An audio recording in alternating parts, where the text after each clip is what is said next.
engage with little kids, their behaviors, and as a regular school teacher, and then as a therapist. And today we have so many things in store for you guys, and we're excited. And before I begin, I'd like to present to you my supervisor, who's also been with ARN since the beginning. So I'll give you Teacher Bell. Hi, good afternoon, everyone. So I'm Teacher Bell. My name is Bell. I'm actually working with ARN for the past 15 years now. And my experience working with kids with special needs has been actually 20 years. So, but working with ARN specifically, when it comes to the training, when it comes to like providing us a very intensive and a very good training, that's something that I can say that I achieved with ARN for the past 15 years, okay? So just to give you a very brief background about ARN, so it was established since 2005. And it is the leading provider in Asia for early intervention programs. Okay, so we actually use a program that actually would help the kid to reach developmental milestones, because our goal is for every kid who actually comes to our center to be included in a mainstream education. Because what we want is for them to be able to work and able to actually independently be someone who are actually contributing members of society, so that they can function well, you know. And we believe that also kids that we have here in ARN actually receives early intervention, okay? Because what we want is for them to have an outstanding recovery. So for kids that we have, okay? Next slide, please.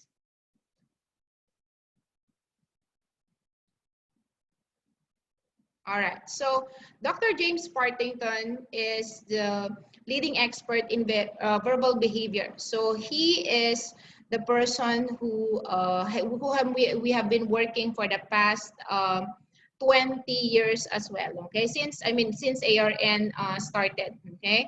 So he is the one who's looking after our training, looking after our programs, and he's the one who's directly involved in the advancement of ABA and verbal methodology in our center. So all the trainings that we got, all the new knowledge that we got is actually from him. So basically what I'm saying is it is a continuous training, and that is something that we can get from ARN, because everything that we learn, like let's say me, I've been doing this for the past 20 years. Whatever I learned from the past 20 years is not exactly the same as what actually I learned now. So it's actually evolving, and it really helps us, okay? It really helps us to be good at what we do. Yes. And ARN has become a very big factor, you know, of that, okay? Okay, next slide, please. So just to give you a very brief background about the programs that ARN provides. So we do one-to-one intensive therapy, which is somehow the one that we actually need and we use to teach kids with developmental delays, okay? But our goal also for an effective program to be working well, okay? We ask the parents, or we tell the parents that what they need is at least 50 to 40 hours of therapy per week. Why is it like that? Because that's actually the most effective way on how we can do the therapy, okay? On our one-to-one therapy program, we do home-based and we do center-based, okay? Our goal also is to have preschool programs, which we call Little Achievers, wherein the kids are our goal is for the kids to be on a mainstream, school. Okay, so our early intervention programs offers specialized learning environment for the kids. Okay, we make a curriculum for the kids which is designed to prepare them for primary school education. Okay, and we also have our social thinking program, which is basically for, you know, like kids that we have wherein they are like 8, 9, or 10 years old, wherein what they need are social skills. We know that kids with special needs require not only academic skills, but basically they require and they need to develop their social skills. So we also provide the program wherein they can actually use, or they would know how they're going to behave once they are with their peers, or they would know how to react when, you know, other things like happen, things that they cannot avoid, you know, in life. Okay, so that's what we teach them during our social thinking programs. Okay, okay, next slide. So now, okay, we're going to, our topic actually today is all about behaviors, which is, I think, the most common topic that, you know, when people, when parents, when professionals who are working with kids with developmental delays, this has been always a very big issue for them. They always ask a lot of questions when it comes to behavior. Yeah. Okay, so that's why with the webinar series that ARN is actually providing, we are going to discuss today about how we can manage challenging behaviors with kids with ASD. And just to let you know, like, you can always, like, while we're talking, so we will be discussing about behaviors, but you can always key in your questions on the comment section below, and we are going to answer your questions later on. Yep. Okay, so to start talking about that, so Dyno will start talking about the how to manage challenging behaviors with kids with ASD. Right, thank you, Teacher Bell, for that information. Right, so challenging behavior, how do we do this? How do we manage challenging behaviors? Next slide, please. There are so many things that we're going to talk about. And I understand that in the audience, there are people who signed up that are who are therapists, and thank you for joining us. There are also teachers, and there are also parents. Yes. Who will be joining. They're just we read some of the questions that was submitted. Some of them are general questions. How am I going to discipline my child? How am I going? And then there are also specific questions like, how do I address hand flapping with my kids? Because my kids has autism. So what we're going to do in order to address some most of your questions is we're going to discuss behavior in a general way. Then we're going to try to focus that on kids within the spectrum. Okay, so if you're looking at your screen, you can see there it says what these are the points for discussion today. We're going to define what is a behavior and why is my child acting this way. These are the questions that we're going to ask. How to decrease, increase, or eliminate challenging behaviors. And then later on, Teacher Bell will discuss tips for parents and caregivers as well, how to address these specific ones. And then we're going to do question and answer. So what we're going to do, we're going to just discuss this evanescent, like as briefly as we can, so we can go to the question and answer, because some of your questions are really wonderful. Also, when we get to the question and answer, Teacher Bell, right, they can just post their questions, right? Yes. Comments, we can see your comments, just post it. And then, so we'll try to answer it as much as possible with the time that we have. All right, next slide, please. What is a behavior? This is something that we need to really qualify and define. So when I was a young man, I thought behavior is attitude, because when I was given when, let's say, I'm misbehaving, my mom would say, straighten your attitude, or you know, I don't like your attitude. So I thought behavior and attitude are the same. And then, of course, taking psychology, especially now I understood that behavior is not the same as attitude. Attitude is disposition, but behavior is something that's quite observable. So it's anything anyone says or does. What I'm doing right now is behavior, right? So I'm talking to you guys and I'm doing this with my hands. You can see it. So that's a behavior. It involves movement and has an impact on the environment.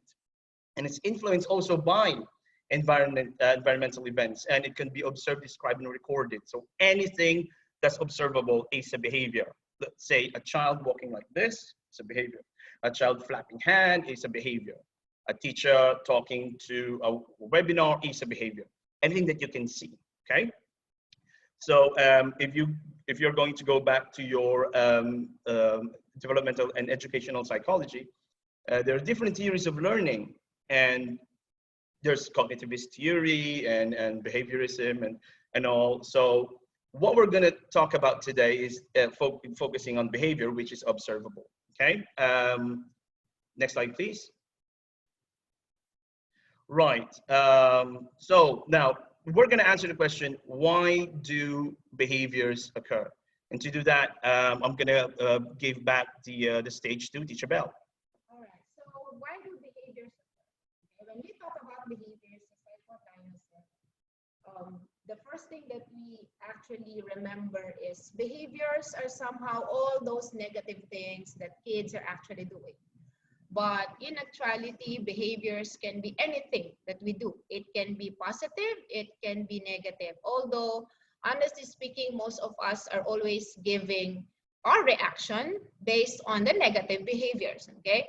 So when we talk about kids with ASD and their behaviors, we need to look at the reasons why they're actually behaving this way. So for kids with ASD, mostly reasons that they have these behaviors is because they have deficits and they have excesses. Meaning when we say like deficits, there's something that they don't have yet or they're not good at yet, right. Okay?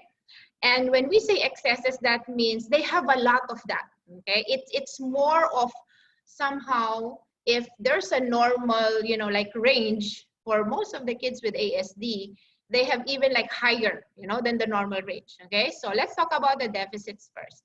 When we talk about deficits, that means those are the things that they're having problems with, okay? Meaning they cannot communicate, they don't know how to say if they want something. They don't know how to not say if they don't want it also, okay? That's one form of communication.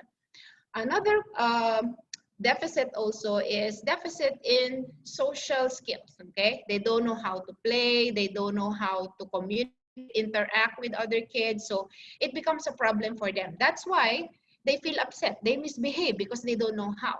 Another thing also is play, wherein for most of the kids, they tend to develop this we call stimming behaviors because they don't know how to play appropriately with toys. I'm sure that most of our audience today, whether parents, professionals, or whether therapists, the same as me and Dyno, can actually say that, oh, there are kids that we've seen wherein if you give them a car, instead of like playing with a car, what they do is to somehow like look at the wheels or, spin the wheels, okay? Because they don't know how to play appropriately, okay? So, and if they tend to play in the same way, then if we try to correct it, that's where behaviors occur. Because for them, it's actually fun, okay? But it's not, they don't know that it's inappropriate, okay? And also self-help skills and generalization skills, meaning they don't know how to generalize a certain skill that they learn, let's say inside the classroom or inside the room with the therapist. They don't know how to generalize it outside, okay? That's why they're actually misbehaving. Now, when it comes to excesses, excesses can be all these negative behaviors, okay?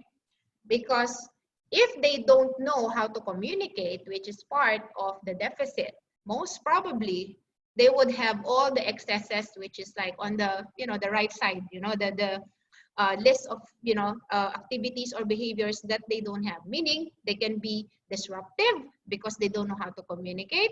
They can be physically aggressive towards other people because they don't know how to communicate. They don't know how can they express themselves as well, okay? Like if I want something, and instead of asking, if I can just grab it from him, I'll just grab it from him, okay? Right. And other kids also, they tend to be, misbehaving in a way that they would be hurting themselves. We call those self-injurious behaviors, okay? Yes. Self-injurious behaviors wherein they cannot like take it, they cannot release the tension that they have, so they tend to hurt themselves, okay? And then we have also self-stimulatory behaviors and stereotypical and repetitive behaviors. These are the common stimming behaviors that we usually see with the kids. They will be flapping their hands, you know. They will be like turning around, you know, like a few times, you know, or there will be like turning around nonstop, okay? Or when they sit on the chair, they will be like rocking, yes. you know. Those are examples of all these excesses that we have. Now, the question is, okay, they have all these excesses, but what can we do, you know? Is it more of like, there's any specific on what we can do, you know, about all this? And that's something that we will discuss to you and we will talk about. Next slide, please. Okay, so what behaviors we want to change? Okay, of course, we want to increase the positive behaviors. Okay, we don't want those good behaviors to change. We want the good behaviors to increase, right? Meaning, if the child is responding well, or if the child has been very good, you know, following instructions, you want that behavior to be maintained, or you want that behavior to increase. Like, even if it's another person who's giving the instruction, they should be able to follow. We want that to increase. Now, but all those negative behaviors, on the other hand, we want to change them, okay? And what are those types of behaviors? Just like what I said a while ago, what are those examples of disruptive behaviors? It can be crying, you know, throwing tantrums, protesting, I don't want to do it, you know. I'm sure most of the mommies and daddies can actually relate to this, that when we bring our kids to the mall, they want to buy something, you don't buy them, what do? They lie down on the floor, they actually cry, you know, they protest as if like, oh, you know, if someone would actually see me, my parents might buy the toy I want. Me. True, right. You know, it's, and then somehow for most of these kids, they actually very smart to think that, oh, I can actually maybe get my way. Right. If this approach works for my parents, I might as well keep on doing it. I'm going to make a scene. True. So that, because mommy and daddy don't want a scene to happen, so they'll just give it. Yeah, it's mostly like that. So as parents or as professionals, as therapists, we need to be very careful in how we actually deal with these behaviors, okay? So for physical aggression, examples of those are hitting, kicking, biting, you know, spitting, all those, you know, aggressive behaviors towards other people, okay? Property destruction, meaning when you give them a paper, when you give them a worksheet, or when you give them writing activities, they will tear the paper, or somehow they will break the pencil. Those are, you know, destructive behaviors. Now, when we talk about refusal to comply and rule violation, that means if they don't want to comply, they'll just tend to ignore as if like they don't hear that you gave the instruction.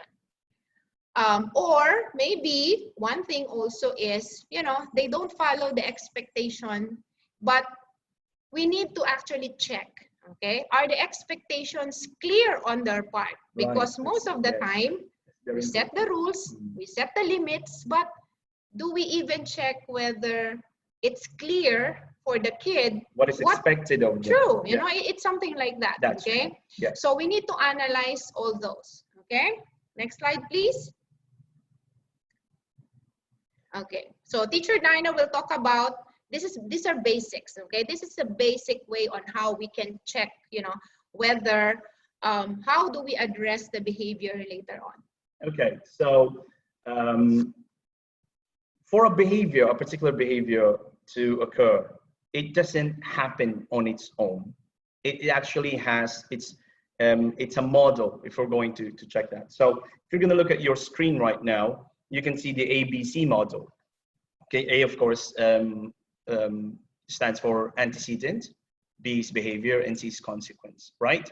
Okay, so if you're going to give me a behavior right now, and I would be able, me and Teacher Bell would be able to analyze why that particular behavior is happening, because we were trained to do that. A simple example, let's just say your behavior right now, you at home, sitting down, watching this webinar, right? That's a behavior, sitting down, watching.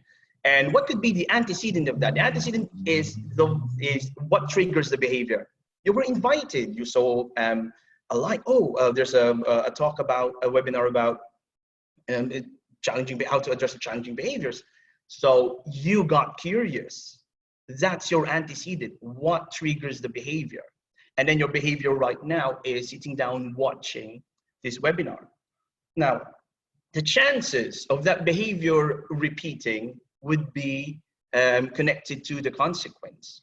If you watch this webinar, that's your behavior, and the consequences, you learned a lot from it, the chances of you watching another webinar from us will be higher. You'd say, oh, wow, that webinar was awesome. I learned how to deal with my son's behavior, my student's behavior. Now I know. So, so when we post another one about a particular topic, then chances are you will be able to do that again. So therefore, your behavior will be repeated. And the opposite, of course, is also true. So you're curious, you went in, and then your behavior is watched, but then you found us really boring. You didn't like our webinar. Oh my gosh, you're just reading the slides. What is that? And then, so the chances of you sitting down again and listening to us will be slim. No pressure, right, Teacher Bell? I'm sure they will be tuning in next time, because every webinar series that we do is actually very helpful. Right. So, yeah, talking about this ABC model, I'd like you guys to put this in mind, because later when we're discussing, we will go back to this. So put that in your mind, ABC model, antecedent, behavior, consequence. Any behavior, there's a trigger. And the reason why it continues to happen is because of the consequence, right? Like eating or anything. Anyway, I could go on forever with this, but we're going to go to the next slide. Okay, so next slide, please. Yes. Okay, now here is another interesting thing.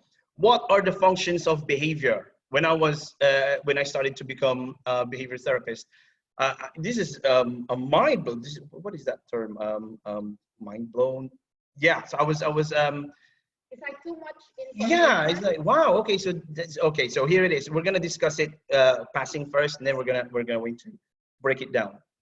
Attention, right? The reason why, if you're a school teacher, the reason why you have a particular student who's like really causing a ruckus is because that kid wants attention.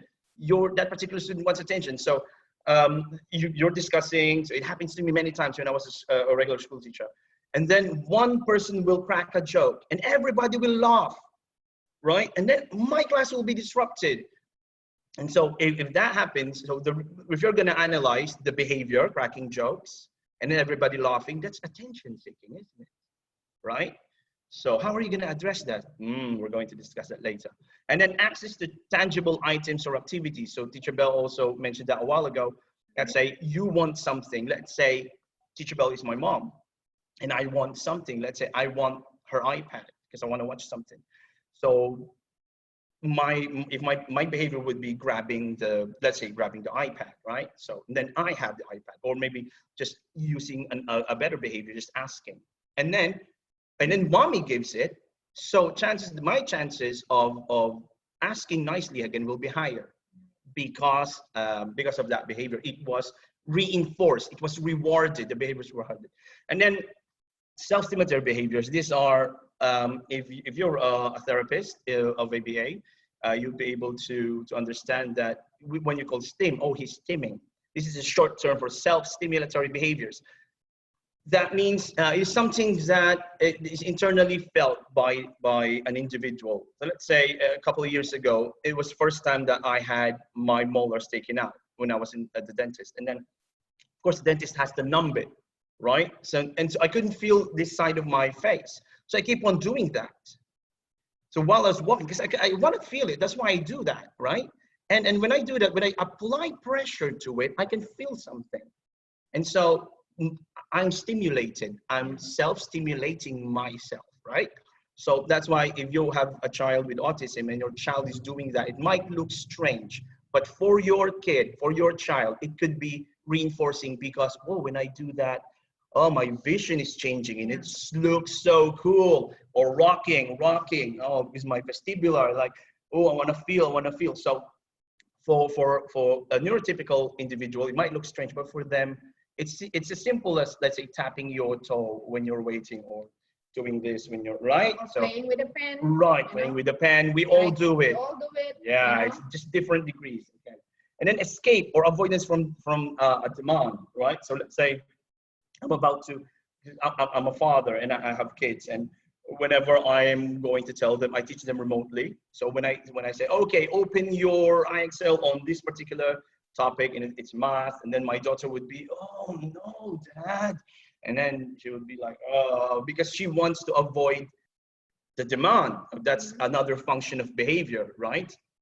And then the last one is physical pain. So this is a reason why a behavior is happening, because maybe a child is experiencing something physical inside that he or she couldn't explain. Now imagine, let's say, oh, this happened to me one time when I was teaching a particular child, and then this child was crying. But I tell the parents, I couldn't understand because I haven't even started yet, and he's crying, but the kid was doing this.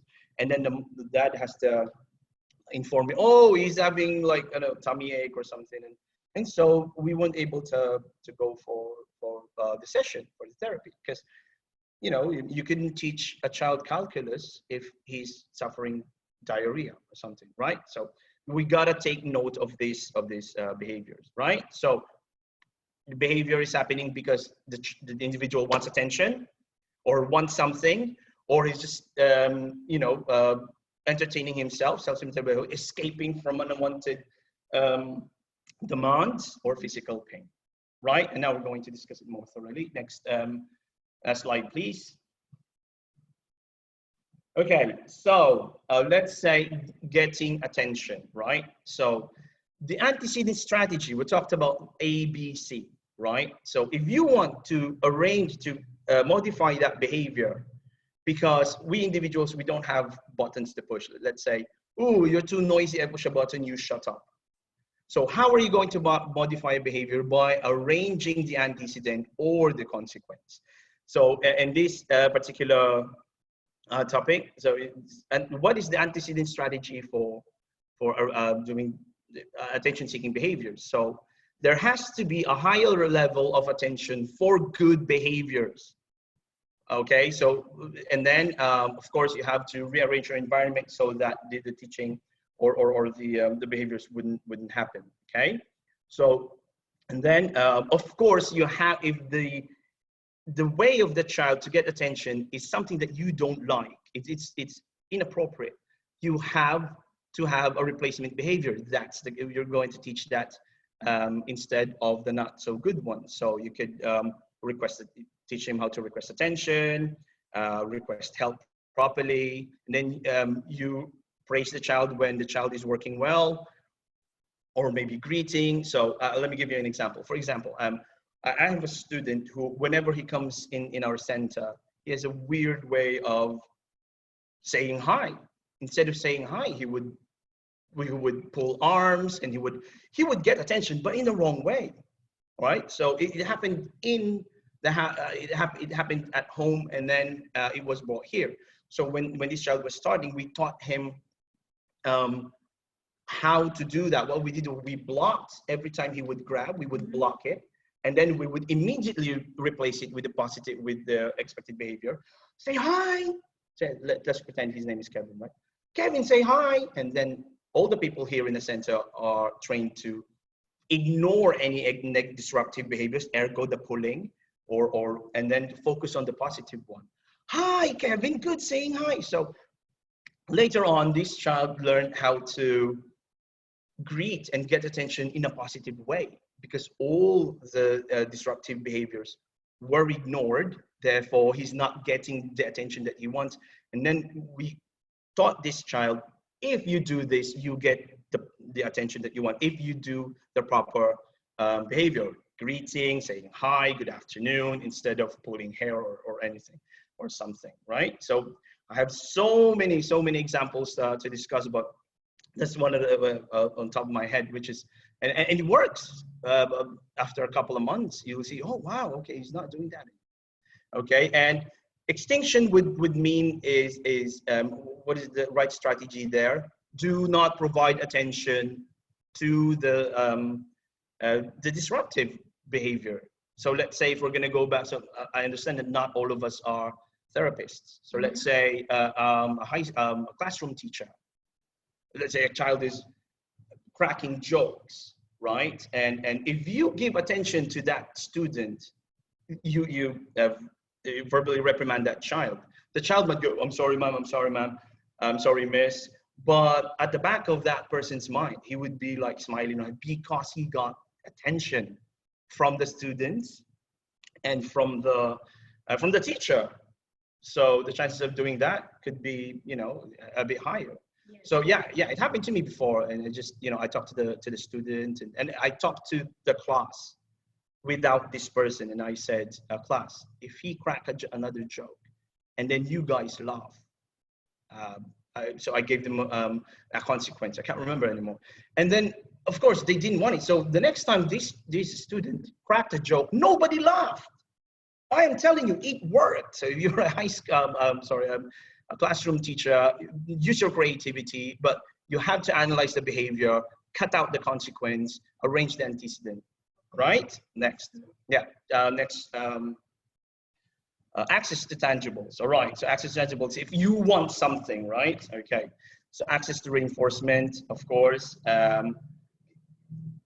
Okay. Let me read first, and then you have to, of course, again rearrange the environment, and then what could be the replacement behaviors for getting for a child distributing or manifesting a behavior by getting something, but it is not the behavior that you want. Let's say it's a disruptive behavior. You have to teach the child how to request properly, okay? And you have to teach the child how to, you finish this first, and then you get what you want, okay? Let me give you an example. So one of my students, I learned that the child wants to watch iPad. And I told the mom, okay, now that you're starting with me, you're starting with ARN, we have to be on the same page. What happens here has to happen at home. There has to be consistency, right? Yeah. And I said, that's very important. It's very important. Or else, you're throwing your money away. Okay, so I told the mom, do not let this child or your child, let's use Kevin again, do not let Kevin touch the iPad. From here on, he will only get the iPad from teacher Dyno, from me. So, and then of course there was a struggle, but later on that happened. And so the child was hungry for the iPad, and now, so he can only get the iPad if he works with me, right? Mind blown, of course. And so, and then not only that, he needs to do tasks for me, like solving a puzzle, right? You solve the puzzle first, and then you get the iPad. And at the beginning, I make it easy for him. What's 4-piece puzzle? Good job, here's the iPad. And then later on, of course, as you're getting along, you're gonna increase the demand. Now he needs to solve 8-piece puzzle, 16-piece puzzle. And then not only that, now he needs to give me apple when I say apple, and then give, so that's how we usually do things. And then, of course, requesting for it, because before, this particular student grabs, right? And so we teach, hey, use your language. May I have iPad, please? Or if the child doesn't have language, we teach them how to sign. So, but of course, we teach them to talk as well. And so the child would understand that doing this, all right, with iPad doesn't work anymore. You have to follow our instructions. You have to work with us in order to get the iPad. It's not easy, but it's doable, right? And we've been doing this, me and Teacher Bell, I mean, we've been doing this for so many years. We could do this with our eyes closed. We already know, we can sniff it. That's a disruptive behavior. Let's try to. I mean, we were trained, okay? It doesn't come out like, oh, when we started working, we already know what to do, okay? It requires intensive, it requires a very good, like training program. It requires a very good person who can actually train, and it requires most especially, a very good center wherein you can have all those trainings, okay? Because you cannot do it yourself, okay? Right. So you need to be able to actually analyze and know, like, oh, what am I getting from this? It's like a kid, right? Why would I do it for you if what I'm only going to get is just maybe like 1 piece of chocolate, okay? But if I go to, let's say, Teacher Dyno, and Teacher Dyno would give me like 5 chocolates, which I like, I will just go to him.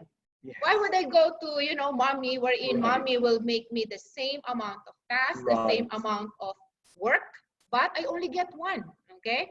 So that's what reinforcement is actually all about. And this is what we're actually talking, you know, and discussing, because not everybody actually understands. Why? Because when we see behaviors, we just automatically think that they're not supposed to do it. That's it. They should stop, okay? But the thing is, we need to look at, you know, what exactly are the reasons? Because if we don't know the reason, how can we even tell you guys, or how can we know what's the proper way on how to deal with it? Identifying the function of behavior is crucial, because you might do, or you might, it's a disservice if you like, oh, this is the reason why it's happening, and then you, oh my gosh, that's so. If you have any thorough questions, you know, come visit us and we'll help you out. Okay. And so Teacher Bell earlier was giving an example, a child in the mall wanting this and shouting, right? Now, if you provide that, let's say the child wants a Slurpee or something, Slurpee, yeah, okay. Let's say Liho, okay, I want, and then oh, and then you gave in. What would a child, what will you be teaching the child? If I throw a tantrum, if I'm in a public place and I throw a tantrum, I get what I want, right? Guess what? Next time, I'll do it again. Mm-hmm. Right? It's the same thing. It's the same thing. Like most of like parents, most of the other professionals, you know, I mean, or if let's say we know someone, or we have a relative, we're in, of course, you know, when we have visitors at home, this is very common. We have visitors at home. And then we have this kid who actually wants something from us, but we are actually talking to a relative, you know, we are busy, you know. And then they will keep on like pulling us. And then what do? We keep on saying like, you know, I mean, as much as possible, right? Because we don't want to be rude at the same time to the person you're talking to. And you don't want them to actually like see also that, oh, I am, you know, reprimanding my child in front of the other people. Yeah, you don't want to do awkward, that. Right? True. I mean, but then if somehow the child would tend to, okay, it's not working, you know, I'm pulling, I'm telling you I want something. It's not working. Okay, why not? I do it. And then maybe I cry a little bit. Oh, it's still not working. Okay, I pull, I cry, and then I lie down on the floor. Oh, suddenly I get mommy's attention. Okay, okay, come on, here's the phone. Go, you watch. Okay, just shut them up, right? Oh my God. So I mean, it's like an automatic thing. It's like for us also, when we can always get things the easier way, we tend to always do that, right? You know, if there's always a shortcut for everything, okay, which somehow we think that, oh, it will make our lives easier, then we always go for that. Okay, why? Because of the feeling of comfort, because of somehow, I mean, let's face it, we tend to be lazy at times, okay? Even if somehow we know that we have to go through the process, if there's a shortcut, we always go for the shortcut. Just to pacify. Right? True. You know? But it's not going to help, I'm telling you guys. So this actually happened to me, Teacher Bell, and what I did was, I politely said, excuse me, to the person I'm talking to, excuse me for a while. And then I set aside my child, and I said calmly but firmly, and said, this is not the right time to ask. We're gonna talk about this later. And then, so if that worked, but at that point it didn't work, so I have to really like ask for a few more seconds. I really addressed it. So yeah, it worked. And then after that, I discussed with my child, you're not supposed to do that, blah blah blah. So I agree with Teacher Bell, just pacifying with the phone. True, that's true, you know? Right, okay, so we're gonna go to the next slide. So we talked about attention-seeking behaviors, access to tangible activities, and then we go to, next slide, please.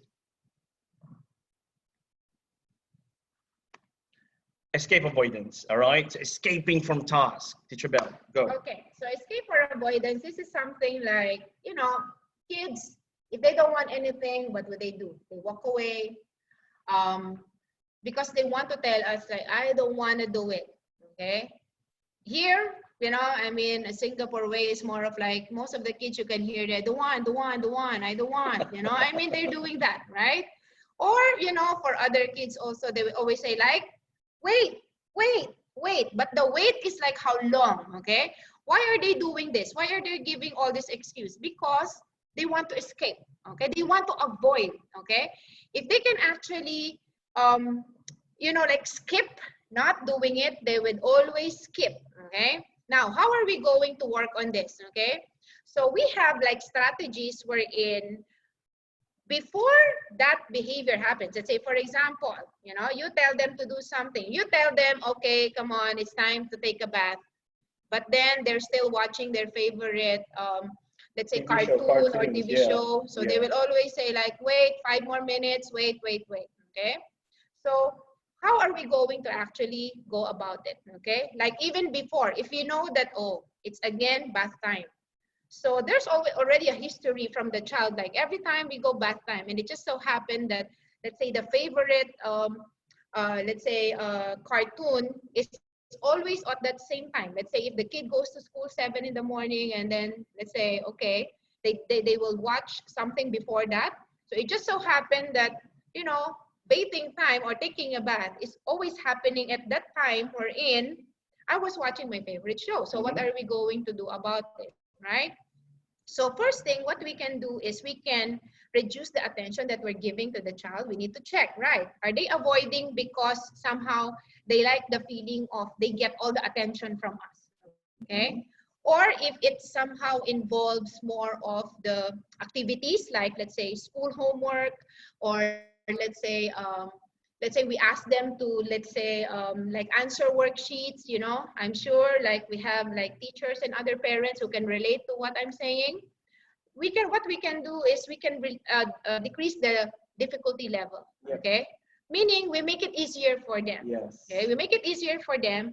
We need to make sure that we are actually there to actually help them, and we need to assure them that they can actually do it. Now, if we know that this is something difficult for them, you know, instead of giving them like 10 questions to answer, why don't we start with maybe giving half first, okay? Like, oh, all you have to do is answer like 5, you know. So at least we can avoid all this, you know, escape behaviors, or lower the demands. Lower the demands, okay? Lower the demands, okay? Now, what we can also do is we can rearrange the environment like for them, you know? Like, let's say, for example, if you know that they will be very distracted, you know, if somehow, let's say, you know that, okay, this is the time that, you know, they would hear, like, let's say the cars outside, or there will be like, let's say, somehow, you know, the cleaning time, you know, you're going to like turn on the vacuum, all those things. So they cannot concentrate also, right? So what you can do, you can actually put them in a room wherein they can focus, you know, and they can actually do what task you ask them to do. Now, what if the behavior already happens? What if they already get upset because they don't want to do it, okay? That's the purpose why we have replacement behaviors. Replacement behaviors means, what can I do if it already happens? Antecedent strategies means, what can we do before it happens? And replacement behaviors means, if it happens, what can I do next time to correct it, okay? So what we can do is, if they complete the task, let's say, oh, you answer the 5 questions, then, okay, you can watch for a while, okay? That's a good thing, right? It works. I'm telling you guys, it works. It works, okay? Then work on, you know, establishing compliance, meaning if they follow, if they go along with you, and they are not like upset, they are not crying, they're not cranky, you actually reward them for that. Okay? But it's important that you label it, right? True. You tell the behavior what. This is very good. True. What's very good? Right? See, you can say like, oh, I like it. See, you answer 5 questions. Yeah. That's very good. And then because you answer 5 questions, you can have like 5 minutes of watching, you know, the video. Okay? Because they need to be reinforced. Okay? A reward is very important, you know, for a kid to be motivated. Even for us. Okay? We need to be motivated to do things that they like. If we are very motivated, what do we tend to do? We tend to do it more. Okay? So it's the same thing for kids as well. And then the other thing that we can do is we can teach them how to request for a break. Okay? It's just that, you know, we have to be very careful with that. Why? It could be abused. Right? It could, true. I mean, what if kids would somehow keep on asking, I want a break, I want a break, I want a break, okay? So you need to be very careful, you know, when you actually teach something. I'm not saying that it's wrong, I'm not saying that it's actually correct, but we just need to set limits. Yes. I think what's important with everything that we actually do is about setting limits. We need to set the limits for the kids wherein you can ask for a break, but you need to finish, let's say, 2 more pages, okay? As compared to, oh, we teach them how to ask a break, and every time they ask for that, we're not going to give it to them. So for them, it's like, why do you even teach me how to ask for it? Yeah, if you're not going to give it to me. If you're going to say no. So later on, what they're going to do, anything that we teach them, why would I follow you? You know, you're just saying that you're going to give it to me. But then you're not actually serious about it. You're not again, consistency, right? True. It's all about consistency. Yep, okay. True. Now, when we have kids who are misbehaving, okay, regardless, you know, whatever activity is that, we need to follow through with the task. Meaning, whether they like it or not, they still need to do it. Okay. You need to finish. You can lower down the criteria. You can lower down the number of questions that they need to answer, but they still need to do it. Why? Because if we allow them, okay, if you tear the paper, no need to do it. Right. Next time, okay, fine. You know, I'll just be fast in getting the paper. Or provide another copy. True, right. I mean, you can always like have your own ways on how you deal with that, but you have to check. You have to check the reaction of the child as well. Yes. Okay, because the reaction of the child with whatever we say, whatever we do, can have an effect on their behavior. Either it's positive or it's negative. Okay, next slide, please. So the last one that we want to talk about is the very controversial self-stimulatory behavior. Okay, self-stimulatory behaviors are those behaviors wherein we call it, you know, most of the parents, professionals, you know, they always use the term stim. Yes. Stimming. Ooh, okay? Stimming. Yeah. So we need to also know exactly what are those behaviors that they exhibit so that we can actually help them. Okay. Yeah. Not all stimming behaviors are behaviors that, you know, the child is doing because they just feel like they want to do it. Okay. There's always a reason why these behaviors are actually happening. There's always a reason. Yes. Why behaviors are happening. Yes. Always. It doesn't happen on its own. True. Now, for self-stimulatory behaviors, most of the time, it's mostly related to all this sensory stimulation. Yeah. Okay. Yeah. It's sensory stimulation, meaning they get something, just like what Dyno said a while ago. I mean, you know, if I get some, you know, sensation and I like the feeling when I keep on doing this, I will keep on doing that. Okay, because you get something. Yeah. Okay, you get something and it's something that you like. Okay, so what can we do? We need to provide sensory stimulation. Yes. With the kids. But the sensory stimulation, you need to analyze first. What exactly is the behavior that's happening? Okay, you need to know if, let's say, the reason for the stimming behavior is really a sensory issue. Okay, you don't just address it just because, oh, you know, I saw in the video, or, you know, someone told me and it's effective. No, there's no way that every intervention will be effective for the same kid all the time. Why? Because every kid is different. Every kid has their own behaviors. Yes. And every kid has their own way on how you can address those behaviors. So you need to be very careful with that. Okay. Now, when we provide sensory stimulation, you can also like provide them, you know, an environment wherein they can get that stimulation. Okay. Let's say, for example, if you have a kid who is very hyperactive, yeah, you know, keep on running and like have a lot of energy. Yes. It's as if like from morning until nighttime, they still have the energy. Okay. So what can you do? You know, you can always like, you know, prepare a room for them wherein you can just put mats there, you know, they can actually lie down, you can read books to them, you know, you can have all those different ideas actually. Okay, that's what you can do. Okay, now replacement behavior, how do we replace those behaviors? Okay, we need to teach them proper play skills. Right. Okay, like if for the example, kid likes to do this, yeah, that's right. Okay, meaning you have to analyze, do they want to see the movement of the fingers, or do they want the feeling of, you know, your fingers touching each other?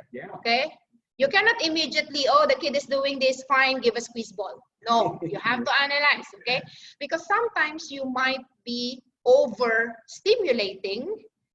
So if you overstimulate, instead of correcting it, they tend to do it more. And the other hand, you might be also understimulating it, meaning it's not enough. That's why you're not correcting the behavior. So it's always very important to actually analyze everything. Okay. Now, the other thing is you can teach them, you know, appropriate language to use. Okay. And you can also teach them appropriate play skills.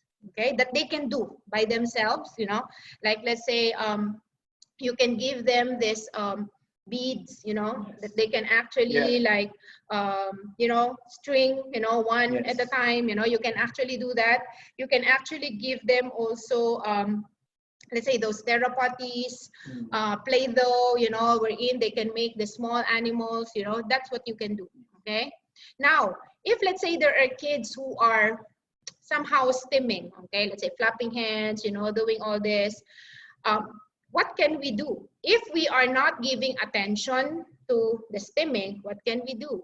We need to redirect their attention. Okay, redirecting their attention means either you get the lacing beads, you ask them to string, you get, let's say, a crayon and, you know, paper, and then draw something, ask them to color. That's what you can do. Okay, that's what we mean by redirection. Okay, redirection means you actually move that negative behavior, or you actually make them do something that's appropriate. Okay, that's what we mean by redirection. Okay, now, next slide, please. It's like offering something that's more true, you know, valuable. I mean, you want to correct everything. Okay, I mean, you want to correct a negative behavior because, of course, I mean, I'm a parent as well. You're a parent as well. You know, when we see kids who are actually misbehaving, what we tend to do is we want them not to do it, okay? But the question is, what are we going to do? Right? How can I just make it go away? Okay? But of course, because for us, we've been like doing this for, you know, the past 15, you know, 20 years, you know, so somehow you can say that, you know, we are actually experts on this already. Okay, so we know when we see a child, we know exactly what we need to do. Okay, now we want to give tips, you know, for parents, you know, caregivers also on how we can handle these behaviors. Okay, so the first thing that you need to do is you need to observe your child. That's the basic thing that you need to do. You need to observe, meaning you see the behavior, you see your child, you observe your child, you take note of the behavior that they're actually doing. If whatever you see, if there's a lot of behaviors, just take note of that. Write it one by one, okay? Because later on, that will be very important for you to actually analyze, all right? Now, if let's say there would be like list of behaviors that you have, you need to have a data collection. Data collection is very important. Why? Because, you know, how would you know whether this behavior has been occurring for quite some time, or this behavior has been occurring more than the other one? Okay. That's evidence. True. Data. You need to have that. Okay. Then people who are working with a child, either family members, parents, you know, either the therapist or any other professionals, you know, who's working with the child, you need to have that agreement that, okay, when we say, let's say throwing tantrums, this is what it's all about. Like he will cry, he will lie down on the floor, and then he will be screaming. That's tantruming. So technically, if he only cries, you're not going to consider it a tantruming. Why are we doing this? Because if, let's say, for other people, crying is tantruming, but then for the other people who's working with the child, they don't consider it because for them, the tantruming should have crying, screaming, and lying down. Then you will have different datas, okay? And then when you actually identify that, you need to plan. Okay, that's the time that you plan your strategies, you know, and you analyze what replacement behaviors you need to actually do. But then the most important thing, you have to choose. okay? I mean, in life, we need to choose, okay? We cannot, even if you like this one and this one, but you can only have one, you need to still choose, okay? So when it comes to behavior, you need to prioritize the behavior that you want to address first, okay? Usually when we choose the behaviors, we choose the ones that are, you know, like hindering the child from learning, something that is like very difficult, or something that really affects the child, you know? So we choose that first, because there might be a lot of behaviors. If you address it all, you might not be able to address it. Okay, so you need to choose. Like spreading yourself too True. thin. You need to choose. Yeah. Spreading yourself too thin. Just choose your battles. Which one you can address. Right? Okay. Yeah. So basically, that's the end of our presentation. But we will be showing you a video of one of our kids, you know, who has been showing like some behaviors, you know, when he started, and how is he now. Okay.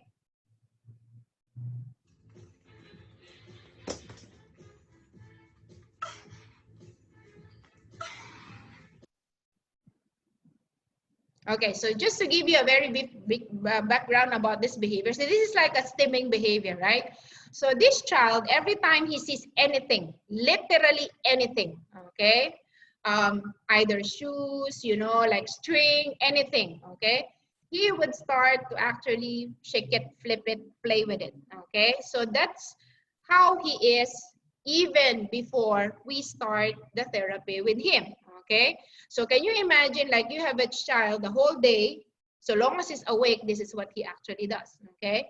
But, you know, after a few months of therapy, you know, this is how he is right now. Next video.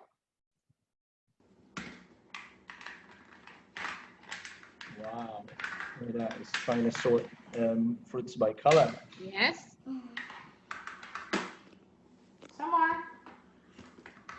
You can even ask for more. Do it nicely. Someone. Nice.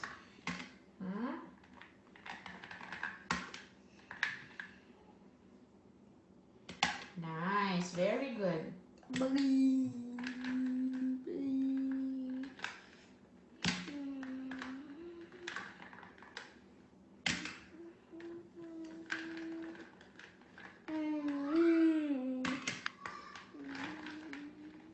Able to finish it? Yeah. Let's see. So from that flapping behavior not working to somebody who can sit for a long time and finish a task. Yeah. Right? Well, because I'm the one who gave him this task, and I'm the one beside him, so I know that he can actually. Wow. So I guess behavior modification works, eh? It does. Yeah, that's right. It really does. Look. Throw it again. That's good follow-up, right? Yes. Yay! Yes. Good Okay. job. So basically for this kid right now, if you notice, I mean, there's still, you know, a little bit of, you know, like not really like keeping his hands to himself all the time. But if you notice from, you know, where he started, now he can do a lot of this. Okay, so which is actually good. Okay, so this is another example of it is just a short video how he is following instructions now. All right, give me hands in. Good, Wilton. Good, that's right. Looks fun, eh? Okay, listen, Iren. Okay, Iren. Show me sign for play. Good, that's right. Show me sign for shirt. Yay! Good job. Very good. Rub your hands. Nice. Good job. Touch head. Wow. Good work. Very good. Good work. Very nice, Iren. What do you want? Eat. Very good. That's good nice signing. Job. Good work. Good asking. Okay, Wow. so from, you know, just getting anything, stimming on, you know, anything that he gets, now he can follow instructions. He can actually ask for things that he likes, you know, choose signs. And, you know, you can see that he's more calm. I think that's the most important thing. And everything that he does right now, it's because he has been, you know, doing the therapy consistently. Yes. You know, That's important. yes, Yeah. and the therapists working with him are actually very consistent as well. Definitely. Okay, all right. So that ends up our presentation. So we are going to answer questions now. So you can just type in your questions, and we are going to answer them, you know, one by one. Okay. So we have like some questions that we have pre-received, you know, submitted. from, yes, from our Facebook page. So there is one question wherein it says like, what can be the best approach in addressing the behavior of a child with several sensory issues and tends to get aggressive? So again, as we have discussed, when it comes to stimming, when it comes to kids who have sensory issues, and you know, for those kids somehow who gets upset or who gets aggressive, okay, first thing that we need to do all the time, identify the cause, identify the reason. Yes. Okay, we cannot give any intervention, or we cannot like immediately start doing what we have to do just because we just assume that, oh, this might be the reason. Yeah. We need to know the reason. That's Okay, right.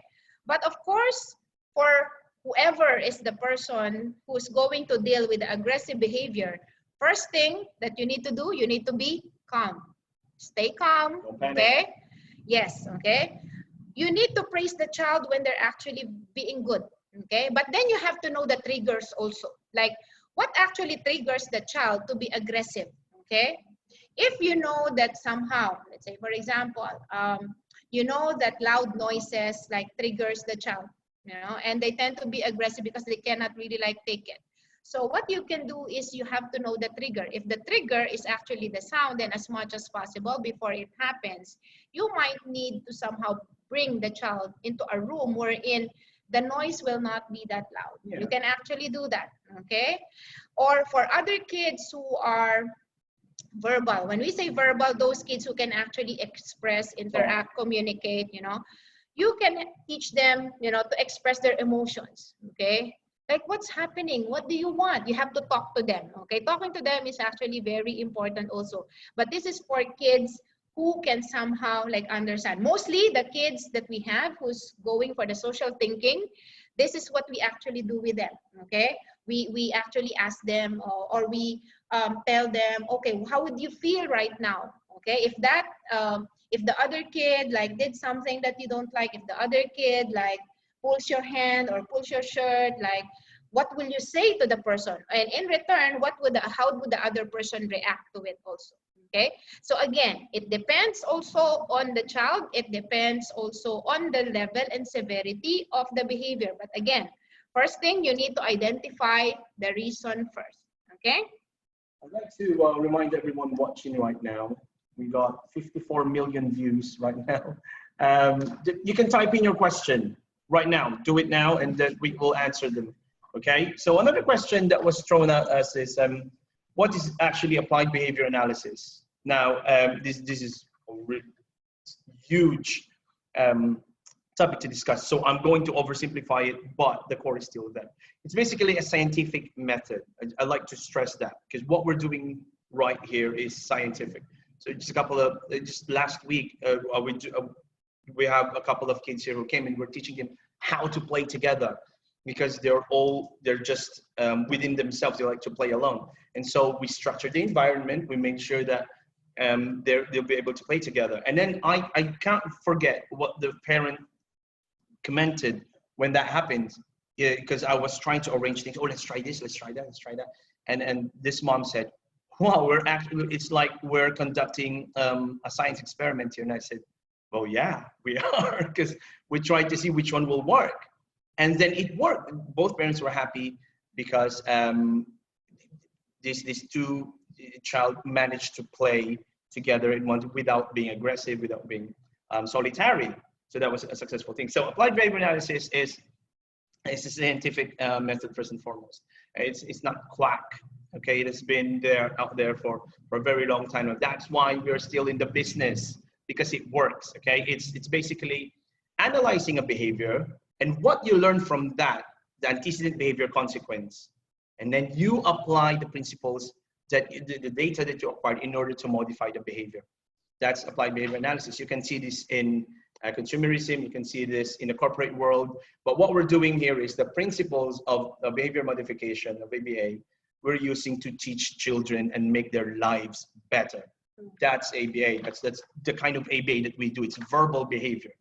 Okay. Okay. So in relation to that also, in relation to applied behavior analysis, is another question: how to use behavior modification to change your child's behavior?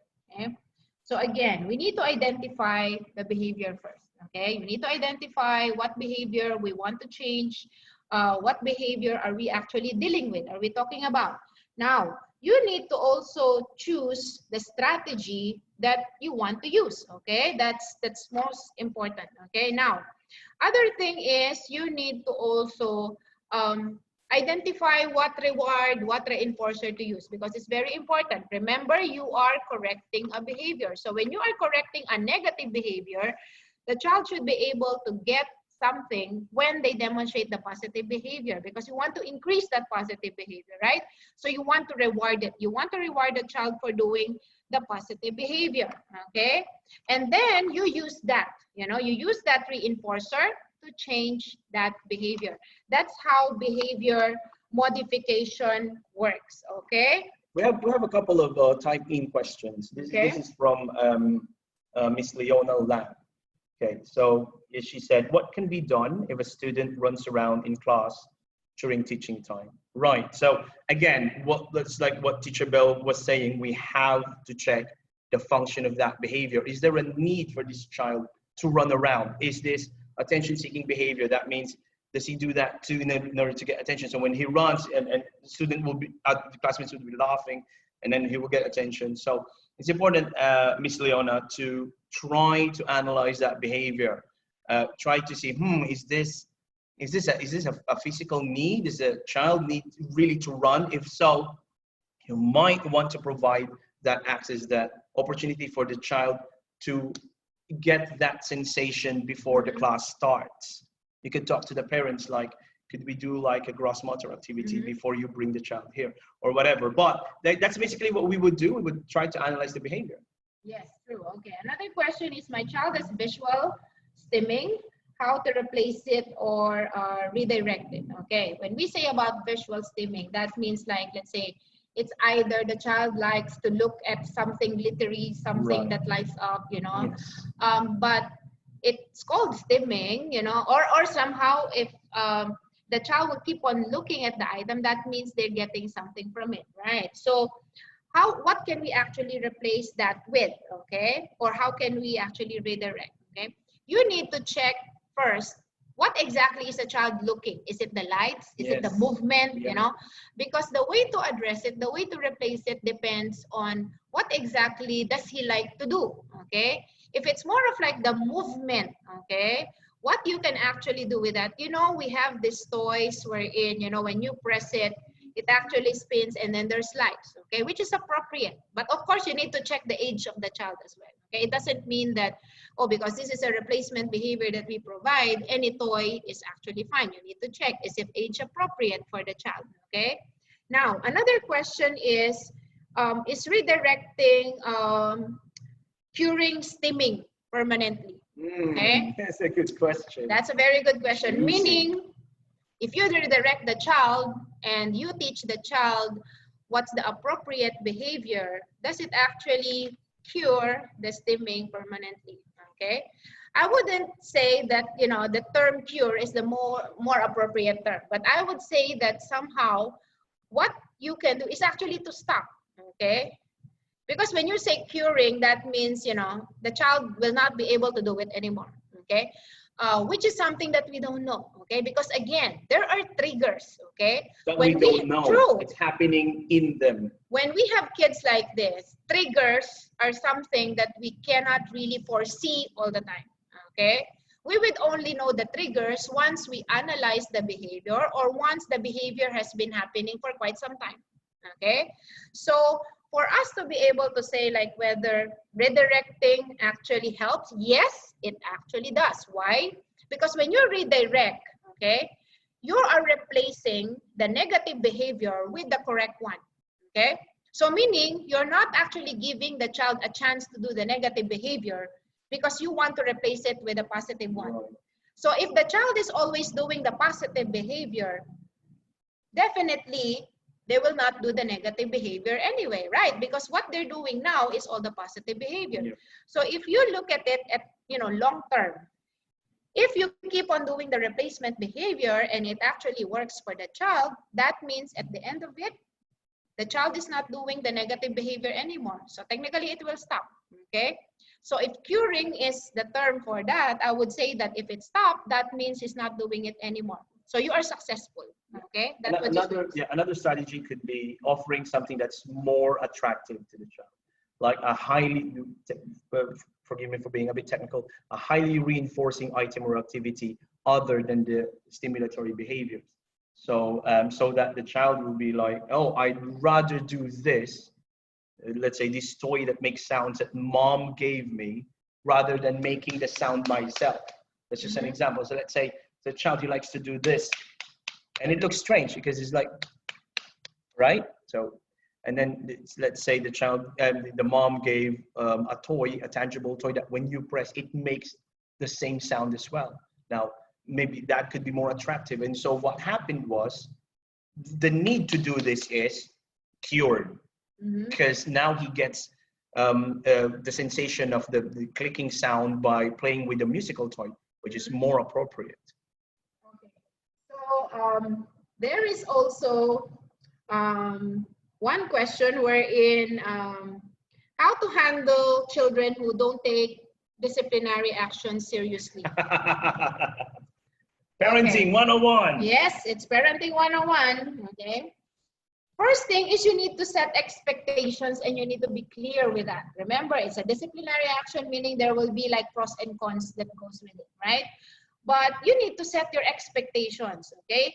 And the child should be able to understand that. It has to be very clear, okay, for the child, okay?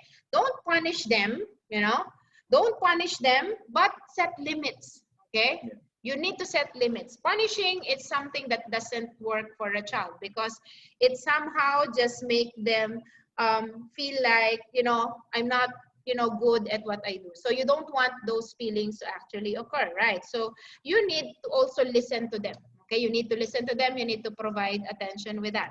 There's another question similar to that wherein they said like, what is the best way to discipline a problem child who is also behaving the same way at home? What approach can we suggest to parents? So I'm guessing that this is a question from a teacher and the behavior is happening in school, okay? So again, just like what I said, you need to listen to them first. You need to know why are they behaving that way. If they are able to actually say, let them, tell you, hear them out, okay? And then that's the time that you need to explain and set rules and limits to them, okay? If you set rules and limits and you need to give consequences to them, it has to be clear to them what they would get. If they do this, what do they get? If they don't do it, what do they get? Okay? So technically, there's always a consequence. Whether it's positive, whether it's negative, they need to know. They need to understand, okay? They don't just get the consequence for doing something negative, okay?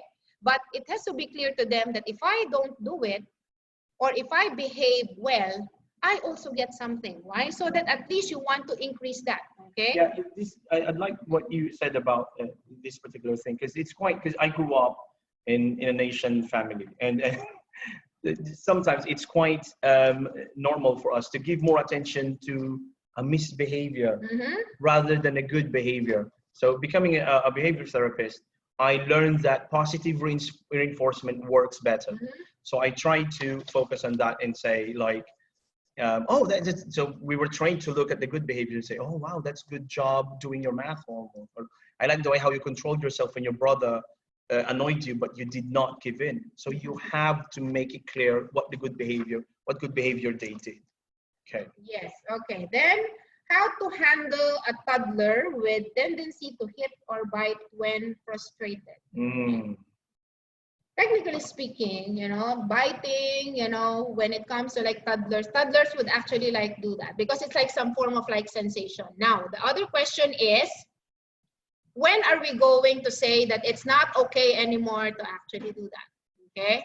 Because most of the toddlers, they are into this exploratory, level wherein whatever they see, whatever they get, they will bite. Now, it's a different question when they tend to hit or bite because they are actually frustrated. Now, you need to somehow analyze, and we need to help them because it can be tension, okay? It can be somehow that they feel some tension and they need to release that. So if let's say they are frustrated because of that, what we can do is we need to be on guard, okay? When we say be on guard, that means you have to do something before they even hit or before they even bite, right? Preemptive strike. True. But if let's say, for example, you're not, let's say, quick, fast enough to somehow like stop it, what you can actually try to do is you need to move him away from that situation. Again, you need to know the trigger. Okay, you need to know the trigger. Is the trigger because, he sees that so the sibling is playing with the toy that he wants and the sibling wants it and he likes it too. So there will be like a, struggle there. And then there's a time that because the other brother doesn't want to also like give it, then he would tend to be frustrated and then bite and hit, right? Yeah. So you need to analyze first, okay? If there's a need for you to shift also to a different activity which the child likes, you need to shift it as well, okay? Okay. So that's one thing that we can actually do. Right. There's a type-in question here that says, how to stop a child from hitting himself or hurting himself? So it depends on which level the child is. Let me share to you a very short experience about this. I happen to have a child who's not a child anymore, a student who has this particular behavior. When he's frustrated, he will hurt himself. He would bang his ears and then he would scratch himself really deeply. And because we think it's sensory as well, alongside with aggression, because when he's angry and he likes to feel, so he'd like to do that to the point that you would see that there's really wound on the arm. So, but this student, I would say, not a child anymore, can understand when you explain things. So what we did was we made a custom-made story about it, which we call social stories. Yes, so we made a social story about him. When I'm angry, I feel upset. I feel like hating myself, like whatever. And then, so there were like the descriptive sentences explaining what's happening. And then at the end, there will be suggestive sentences. When I hurt myself, mommy, it will be sad. So teaching the child the effect of that's happening. So, and then when I hurt myself, I could end up in a hospital. And I don't like hospital. I don't like needles or something like that. So providing consequences if that happens. And then offering suggestive strategies. So when I'm angry, I could go to my room and so he was given like this soft a pillow or something. I could squeeze my pillow in order to, so it could be anything. So it really depends on how, so where the child is. So yeah.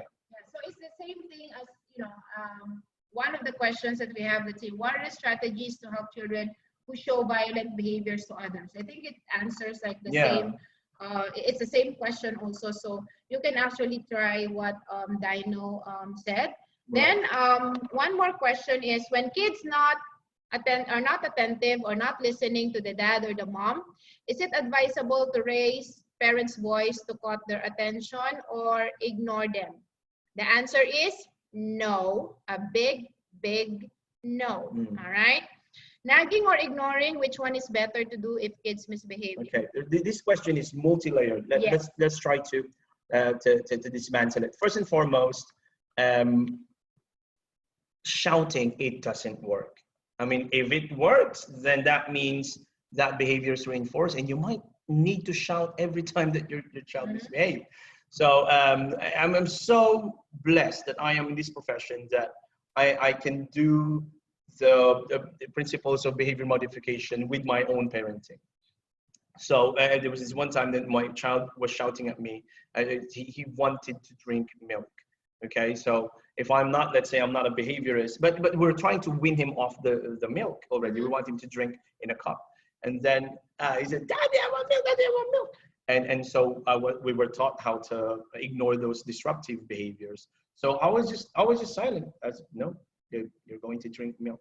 No, you're not going to drink milk. So, and then this child, since he's not getting what he wanted, my child, my own child, my son, kept on asking and asking. So he was trying to escalate his behavior to the point that he reached that summit that, oh my gosh, it's not working with my dad. And then the behavior will go down. So that's what we call extinction burst. Permit us to be a bit more technical on that. So when the child realized that, oh my gosh, it's not working, then it will go down. At the end of the day, maybe it lasted about an hour or less. And then my child said, okay, Daddy, I'm going to drink from the cup. Hey, and then after that, I immediately reinforced that good behavior. Wow, you're a big boy now. You can drink in the cup. And then after that, my wife learned about it. And then said, what did you do? What happened? How did you make him drink from a cup? Well, I said, I'm a behaviorist. It's just the process of behavior modification. So it doesn't work. Okay, you have to find ways how to. So if your kids understand like cause and effect, you could do token economy system. Wow, you did homework this time. Oh my gosh, you get like a star, happy face, and after that you get to get this. I'm doing that with my students. So, Dad, my daughter said, I want to do this task, this many, because I'm gonna download an app on my iPad, which teach me how to draw. And that's what's happening right now. So my daughter is doing that. So I do not need to shout. I'll just say, well, what did we talk about? Yeah, you can do social stories because it actually helps, for those kids. And I mean, it can be helpful for kids who somehow you want them to understand exactly what's happening. You want them to understand what they can do, what they cannot do, So let's say another question that we have is like how to help teenager with ASD to handle their emotion in terms of liking the opposite sex. Okay? That's something that you cannot avoid, definitely, But you need to also make sure that they understand and they know. Okay, you need to recognize their feelings. So I assume that this kid would somehow have that understanding immediate already that what are the things that I can do, I cannot do. So let's say, for example, if let's say we have a kid that we work with who is now like maybe 9 or 10 years old, okay? So let's say when they're still like 4 years old, you can do all this like hugging, they can sit on your lap, you can cuddle them and all. So of course, when they grow older, you need to teach them that, okay, the only people you can actually hug, you can actually kiss, you can sit on your lap would be like mommy, daddy, those, people, okay? But not anyone else. So it's similar to this also. Social stories would actually work because that one, you can actually put pictures, okay? You can actually put pictures on how they would behave when they are actually attracted. Like, let's say, oh, if I see this person, I cannot, stay very close to him just because, I like him. It's not like that. But of course, kids with ASD, they don't know that. They don't know the boundaries. What are social rules? They don't know. So you need to teach them that, and that's where, our social thinking program is actually very helpful, because there are, like programs or there are behaviors wherein you need a very specific type of program to address that, okay? And in this case, a social thinking program will be the effective way on how to teach this child. You cannot teach the child like, we cannot teach them how to redirect, their attention to someone, because no, you need to make them understand and analyze that what are the rules, what are the things that I can actually do and I cannot do. So, I love that our social thinking program. It's just amazing how we manage to teach children how to, you're not supposed to act this way because you're this age already. And they are enjoying it. I mean, they're coming here. It's more of like we are teaching them, but they're having a lot of fun also. So they are really looking forward to actually coming. Yeah, that's true. So how to help teenager with ASD to handle their emotion in terms like, this is the one that you said a while ago. Any more questions? Okay. Why they tend to easily misbehave once you turn your back for just a few seconds? Well, it would be helpful if more information was given on this question, but I think it's just maybe when you turn your back. I think I could infer that this is a teacher. So when he turns his back, and then so you can have strategies if you're a teacher, miss or sir. What you could do, there has to be like there are some students who are teachers who are assigning other students to take their place. Let's say they leave. All right, class, I'm going to leave for a while because the principal's calling me, so please. And then there will be like parameters, there will be like strategies to make sure that like student leaders or something. Yeah, you could. There are so many techniques how to do that. So yeah. Okay. So do we have like one question? Okay. Are brain breaks harmful for students seeking negative attention? I think what the question means is disruptive behavior. Yes. Yeah, okay. Brain breaks. I mean, okay, for every child who is actually seeking attention or misbehaving, definitely you need to do something about it. Okay. Whether brain breaks would actually help, you can actually try everything that the child does, or any intervention or any thing that you think of that might help. You need to try. Okay, you need to try, and you need to check whether does it actually help reduce the behavior. Everything about behavior is just like that. That's why I said there's no specific way of addressing a particular behavior. We can always tell you that, oh, you do step number 1, or you do suggestion number 1, you do suggestion number 2, you do suggestion number 3. But then definitely when it comes to child who are seeking like negative attention, you need to check. Are they doing it because you're not giving them enough attention? That's why they're doing that. If it's as simple as because they want to seek your attention, then the easiest way is every time they do something good, just praise them. Okay, reward them. Reward them for actually behaving good. That's what you can actually do, you know. And then, yeah, I think we're going to wrap up, but we have like one more question. My kid is 4 years old. She is verbal. Still sometimes. Just for those, verbal means vocal, can yes, talk. Meaning can talk. Sometimes it's very hard to speak properly. Simple things, she just bubble, why it happens, and what should I do, and how to deal with it. Right. Okay. Let me throw it quickly. There is the reason how we have to give your child. I think we need to give your child the reason to use her language. Yes.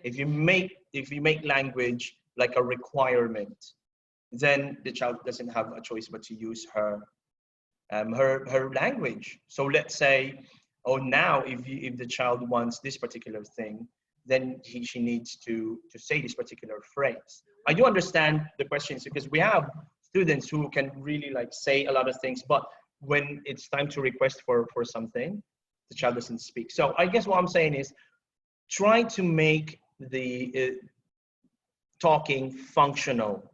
And that means if the child speaks, she gets what she wants. So you could arrange like the situation. Let's say, what does your child want? Does your child want the iPad or an ice cream? Then your child needs to talk. Tell me what you want. I want ice cream, or want ice cream. Oh, good. So you could try that. So make it functional and make it fun. Yeah. So and of course, you know, if you have a child who is actually 4 years old, okay, the first thing that you need to do is you need to, you know, get her checked, okay, by a professional who can actually help you, okay? Because even if you actually see that, oh, you know, she is actually verbal, but then somehow she's not really talking that much, you know, so you need to be very concerned, okay? Because a child who is 4 years old would be speaking a lot, would be actually interacting with other people. So that should be a concern. So what you can actually do so that we can help you, you can always like go to a professional, you can ask for help, you know, who you can go to and where you can actually go to, okay? That's the first thing, because that's where we can give you recommendations on how we can help you, okay? For us, this is something common. Yes. Yeah, we see this. This is just a regular Tuesday for us. Yes. And then we can help situation. Yes. Okay. So I think that's about it.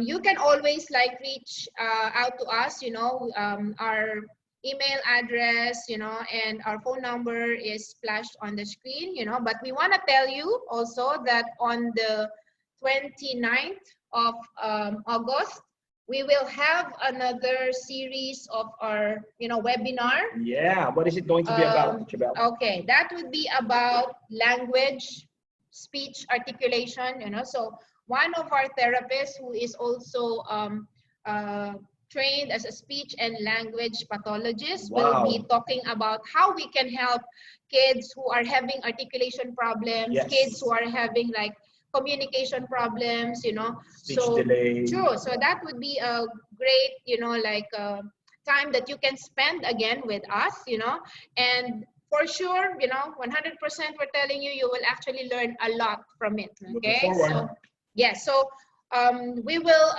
post again, the information, and all you have to do is, just wait for it the next time, like in 2 weeks time from now, that it's going to be at the same time also. Okay, so thank you everyone for staying with us, and if somehow you still have any questions, don't hesitate to contact us anytime. Please visit the website, visit the Facebook page. Some of the questions that weren't answered, we'll try to answer them on the Facebook page. Please always visit it. If you're saying, oh, my question wasn't answered, we'll try to answer it, we'll post it there. Please hit that like button to be always updated about how to deal with kids with autism and other. And thank you for staying with us, and everyone have a nice weekend, and see you on our another webinar series on the 29th. Mark your calendars, and see you there. All right. Okay. Bye bye. Thank you.